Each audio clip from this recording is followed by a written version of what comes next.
दोस्तों, यह कहानी है एक 80 साल बूढ़ी औरत जो 25 साल के नौजवान पुरुष के साथ विवाह करती है। तो प्यारे मित्रों, कहानी को स्टार्ट करते हैं। मुंबई की सड़कें उस शाम बारिश की चादर ओढ़े हुए थीं। सड़कों पर पानी की पतली परत चमक रही थी और हल्की ठंडी हवा में नारियल के पेड़ झूम रहे थे। सागर, एक 25 साल का दुबला पतला नौजवान, भीगे हुए पुराने कपड़ों में, सिर पर एक फटा हुआ टोपी रखे, धीमे कदमों से चल रहा था।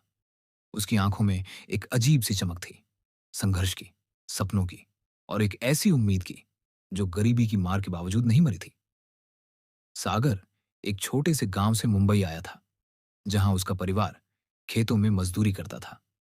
शहर में वह कभी कभार मजदूरी पा लेता था, कभी रोटी मिलती थी तो कभी भूखा सोना पड़ता था। लेकिन उसके दिल में हार मानने का नाम नहीं था। उसी शहर के एक शानदार बंगले में रहती थी 80 साल की राधिका मेहरा। राधिका एक ऐसी महिला थी जिन्होंने जिंदगी के हर रंग देखे थे। युवावस्था में खूबसूरती और शोहरत, फिर वैवाहिक सुख और अब अकेलापन। उनके पति का देहांत कई साल पहले हो चुका था और संतान की कमी ने उनके जीवन में एक खालीपन छोड़ दिया था। उनके रिश्तेदार अब केवल उनकी संपत्ति के लालच में उनके पास आते थे। राधिका का बंगला, जिसके बाहर गुलमोहर के पेड़ लहलहाते थे, बाहर से भव्य था लेकिन भीतर से उतना ही खामोश। एक शाम सागर एक पुराने होटल के बाहर बैठा था। बारिश की बूंदें उसकी टोपी से टपक रही थीं और वह अपने फटे जूतों को देखकर सोच रहा था कि अगली रोटी कहां से आएगी। तभी एक चमकदार काली कार होटल के सामने रुकी। कार से उतरी राधिका, जिनके चेहरे पर परेशानी साफ झलक रही थी। उनका ड्राइवर, जो कई सालों से उनके साथ था, अचानक इस्तीफा देकर चला गया था। राधिका अपनी छड़ी के सहारे खड़ी थी और बारिश में उनके ड्राइवर की अनुपस्थिति ने उन्हें असहाय कर दिया था। सागर ने उनकी परेशानी देखी। वह धीरे से उठा, अपनी टोपी ठीक की और विनम्रता से बोला, माँ जी, अगर आपकी मंजिल दूर नहीं है तो मैं आपको छोड़ दूं। बदले में बस एक वक्त की रोटी मिल जाए तो मेहरबानी होगी। राधिका ने उसकी ओर देखा। उसकी आवाज में सच्चाई थी और उसकी आंखों में एक मासूमियत जो उन्होंने लंबे समय से किसी में नहीं देखी थी। वह हल्के से मुस्कुराई और बोली, चलो बेटा, मंजिल ज्यादा दूर नहीं है। यह मुलाकात थी एक ऐसे रिश्ते की शुरुआत जिसे न तो सागर समझ पाया, न ही राधिका ने पूरी तरह अनुमान लगाया। भाग 2, सौदा या विश्वास। अगले कुछ हफ्तों में सागर राधिका के छोटे मोटे काम करने लगा। कभी वह उनके लिए बाजार से सामान लाता, कभी बगीचे में पानी डालता, तो कभी उनके पुराने रेडियो को ठीक करने की कोशिश करता। राधिका को उसकी मेहनत और सादगी पसंद आई। वह अक्सर उसे अपने पास बुलाकर बातें करती। सागर की कहानियां, उसके गांव की, उसके बचपन की और उसके सपनों की, राधिका को एक नई ताजगी देती थी। सागर का सपना था कि वह एक दिन शिक्षक बने और गरीब बच्चों को पढ़ाए, ताकि उनकी तरह कोई भूखा न रहे।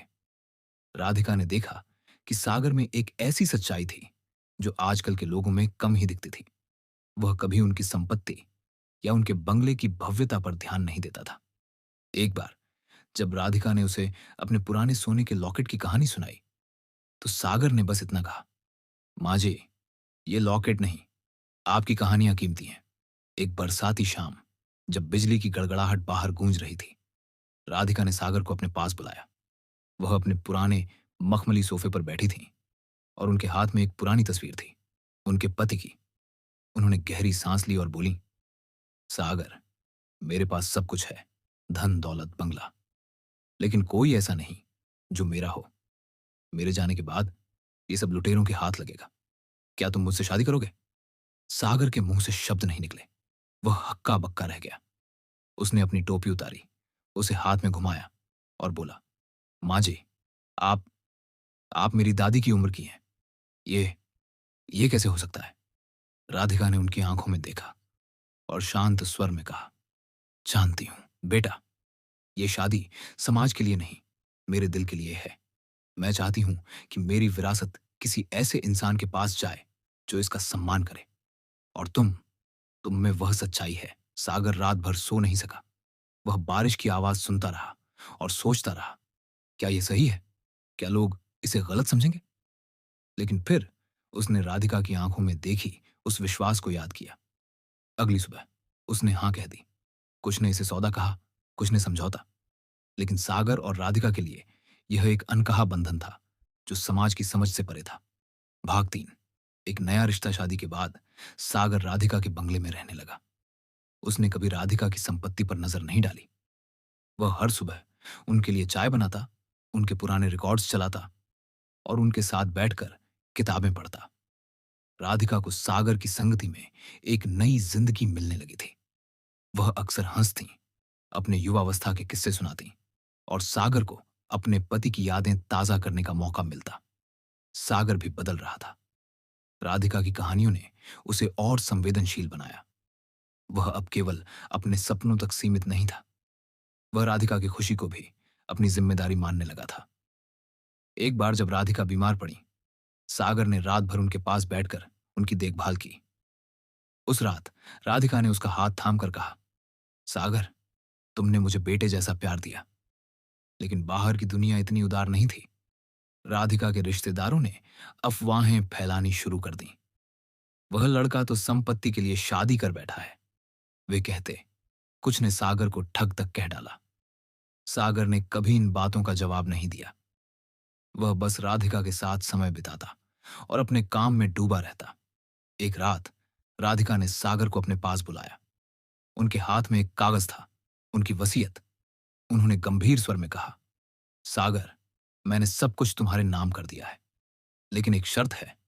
तुम इसे तभी ले सकते हो जब तुम सचमुच महसूस करो कि तुमने मुझे खोया है। सागर की आंखें नम हो गईं।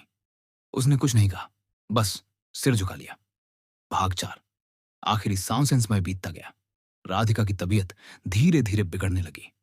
एक सुबह जब सूरज की किरणें बंगले की खिड़कियों से छनकर आ रही थीं, राधिका बिस्तर पर नहीं उठी। सागर उनके पास बैठा था, उनका ठंडा हाथ थामे। राधिका की सांसें धीमी थीं।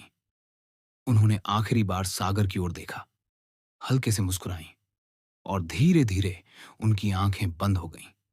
बंगले में सन्नाटा छा गया। सागर चुपचाप बैठा रहा, जैसे समय थम गया हो। रिश्तेदार दौड़े चले आए, कुछ संपत्ति के कागजात की बात करने लगे, लेकिन सागर ने सबको शांत कराया और राधिका की अंतिम यात्रा की औपचारिकताएं पूरी की। जब वकील ने वसीयत पढ़ी तो सब हैरान रह गए। सारी संपत्ति सागर के नाम थी, लेकिन सागर ने वकील से कहा, मैंने राधिका जी को पाया था और अब खो दिया। उनकी संपत्ति लेने की मेरी कोई इच्छा नहीं। रिश्तेदारों ने उसे पागल कहा, कुछ ने ताने मारे, लेकिन सागर के चेहरे पर एक अजीब सी शांति थी। भाग 5।